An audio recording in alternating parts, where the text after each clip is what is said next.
ఇదంతా colour code. ఇది ఈ కలర్ కోడ్ని బట్టి ఏ రెస్టారెంట్ అనేది మనం తెలుసుకోవాలి.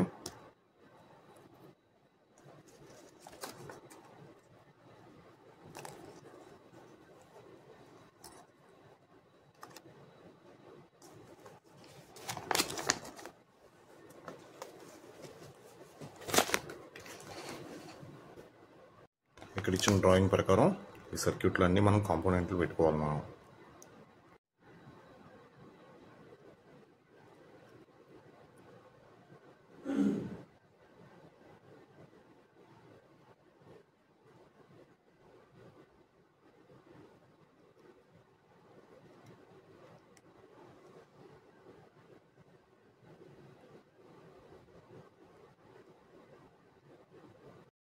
మనకి 330 ohms. ఈ 330 ohms వచ్చేసి మనకి 8 ఇచ్చాడు. ఈ 330 ohms అనేది మనకి ఇక్కడ 3, ఇక్కడ 3, తర్వాత ఇక్కడ 2, అలా 330 ohms మనం ఈ రేషన్లో ఇక్కడ మనం ఫిక్స్ చేసుకుంటాం. తర్వాత మనకు ఇంకేం ఇచ్చాడు, 10Kలు. ఈ 10Kలు 4 ఇచ్చాడు.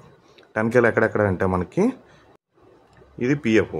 ఈ పిఎఫ్ వచ్చేసి మనకి ఇక్కడ 10 పిఎఫ్. ఇది 10 పిఎఫ్. ఇది ఇక్కడ మనం సెట్ చేసుకుంటాం ఇక్కడ. ఆ తర్వాత ఎల్డిఆర్. ఇది ఎల్డిఆర్. మనకేంటంటే నైట్ అయ్యేటప్పటికి ఈ ఎల్డిఆర్ ఏమవుతుందంటే లైటింగ్ తగ్గించి మనకి పవర్ సేవ్ చేస్తుంది. తర్వాత మనకి బ్రైట్నెస్ కంట్రోల్ చేస్తుంది. తర్వాత అన్నిటికన్నా మెయిన్ ఇంపార్టెంట్ ఏంటంటే క్రిస్టల్ ఏం చేస్తుందంటే మనకి ఏ డిజిటల్ క్లాక్ అయినా అనలాగ్ క్లాక్ అయినా ఈ క్రిస్టల్ మెయిన్ ఇంపార్టెంట్. ఎందుకంటే మనకి టైం డిలేస్ని ఇది ఒక ఫంక్షన్ చేస్తుంది. ఇది 30 సెకండ్స్లో 0.3 సెకండ్స్కి ఒకసారి ఎలక్ట్రాన్ మనకి స్విచ్చింగ్ అనేది జరుగుతూ ఉంటుంది.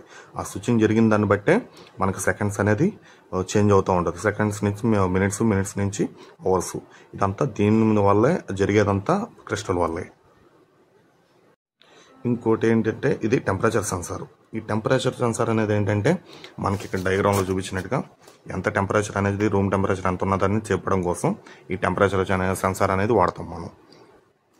ఇంకా మొత్తం అన్నిటిలో మెయిన్ ఇంపార్టెంట్ అంటే ఈ టెంపరేచర్ సెన్సారు, ఈ ఎల్డిఆర్, క్రిస్టల్లో ఎన్ని పని చేయాలంటే మొత్తం అంతా ఈ ఐసీలో ప్రోగ్రామ్ చేసి ఉంటుంది ఇన్బిల్ట్.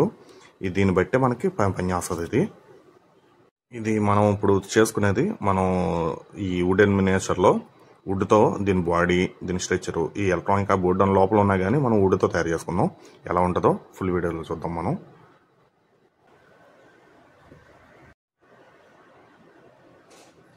ఇక్కడ మనం బజర్ పెట్టుకుంటున్నాం అండి. బజర్ ఇది ఇక్కడ దీనికి పోలారిటీస్ ఉంటాయి, పాజిటివ్ నెగిటివ్ అని చెప్పేసి. ఈ పాజిటివ్ నెగిటివ్ చూసుకొని పెట్టుకోవాలి. ఇక్కడ మనకి ట్రాక్ అనేది ఇక్కడ వచ్చింది, ఈ నెగిటివ్ ట్రాక్ అనేది లేదు. ప్లస్ పాజిటివ్ ట్రాక్ మనకి అవతల పక్కన ఉంటుంది, నెగిటివ్ ట్రాక్ అనేది అవతల పక్కన ఉంది. ఈ మనం ఇప్పుడు సాల్వింగ్ చేసేటప్పుడు ఫుల్గా లోపలికంటే లెడ్ వెళ్ళేలాగా చేసుకోవాలి. ఇది మనకి ఇక్కడ లెడ్ వెళ్ళిందా లేదనేది ఫస్ట్ మనం పాజిటివ్ ట్రాక్ అని చేయకూడదు. పాజిటివ్ ట్రాక్ ఎందుకంటే మనకి కిందకు వచ్చింది కదా డిస్ప్లేకి, నెగిటివ్ ట్రాకింగ్ చేసుకోవాలి. నెగిటివ్ ట్రాక్ మనకి సాల్వింగ్ అయిందా లేదనేది ఇక్కడే తెలిసిపోద్ది మనకి. ఎందుకంటే ఇక్కడ మనకి సాల్వింగ్ అవ్వాలా. ఓకేనా?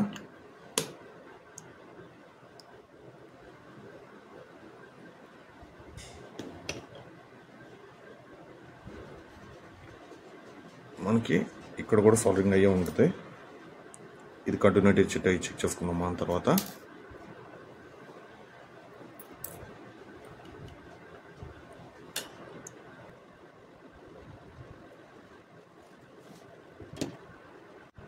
ఇది 10 క్యాన్ సాల్వింగ్ చేస్తున్నాం ఇప్పుడు మనం.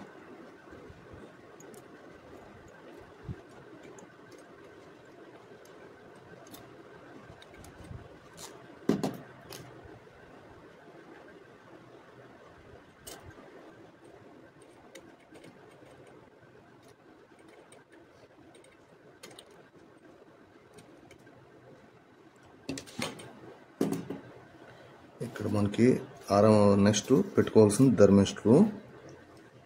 ఈ థర్మిస్టర్ ఇది ఆర్ఎం అని ఉంది కదా, ఈ ఆర్ఎంలో మనం ఈ థర్మిస్టర్ని పెట్టుకోవాలి. దీనికి ఎటువంటి పొలారిటీస్ ఉండవు.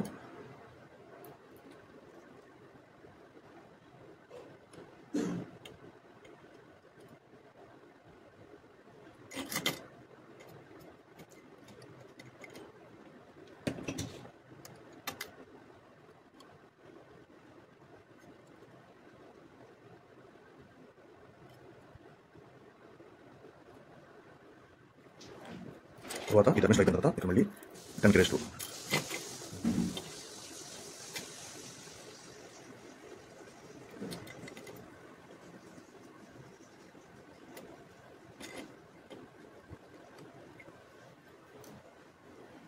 నెక్స్ట్ మనం ఇంకో 10కే పెట్టుకోవాలి. ఇక్కడ ఇది 10K ప్లేస్. ఇక్కడ మనకి ట్రాన్సిస్టర్ ఒకటి వస్తుంది. ఎందుకంటే ఇవి మనకి అన్ని రెండు ఎక్స్ట్రా ఇస్తాడు. ఏదన్నా ఇన్ కేసు మనకి డ్యామేజ్ అయిందంటే అది రీప్లేస్ చేయాల్సి వస్తుంది. అందుకని చెప్పేసి రెండు ఉంటాయి. ఎందుకంటే మళ్ళీ యూఎస్పీ ఇది PWR ఉంది కదా, అది చేసామంటే మళ్ళీ యూఎస్పీ సాల్వింగ్ చేయలేం మనం. అందుకని యూఎస్పీ సాల్వింగ్ చేసుకున్నాం. ఇది యూఎస్బి పోర్ట్ అండి. ఇది యూఎస్బి పోర్ట్లో మనకి ఓ పక్క 3 పిన్నులు, ఓ పక్కేమో 2 పిన్నులు ఉంటాయి. అది చూసుకొని మనం దీన్ని పొలారిటీ డైరెక్షన్ చేంజ్ చేసుకోవాలి. ఇక్కడ యాక్చువల్లీ వచ్చేది ఏంటంటే పాజిటివ్ నెగిటివ్ ఈ 3 పిన్నులు అన్నాను కదా, 3 పిన్నుల్లో ఆ లాస్ట్ది ఇది పాజిటివ్ నెగిటివ్ ఉంటాయి. ఈ యూఎస్బి కూడా కనెక్షన్ అయిపోయింది. మనకి యూఎస్బి అయిపోయింది. ఇది చూసుకున్నాం మొత్తం ఈ సైడ్ ఈ గ్రౌండింగ్ కూడా కరెక్ట్గా ఇచ్చుకోవాలి. ఇవి ఫుల్గా సాల్వింగ్ ఎలా చూసుకోండి. నెక్స్ట్ మనం చేయాల్సింది స్విచ్లు. ఈ స్విచ్లు ఎలా అంటే దీనికి ఒకటే డైరెక్షన్లో సెట్ అవుతాయి. మీరు ఇలా పెడదామన్నా ఇలా పెడదామన్నా అవ్వదు, ఒకే డైరెక్షన్లో ఇది అవుతుంది. ఇప్పుడు స్విచ్లు కూడా సాల్వింగ్ చేసుకున్నాం మనం.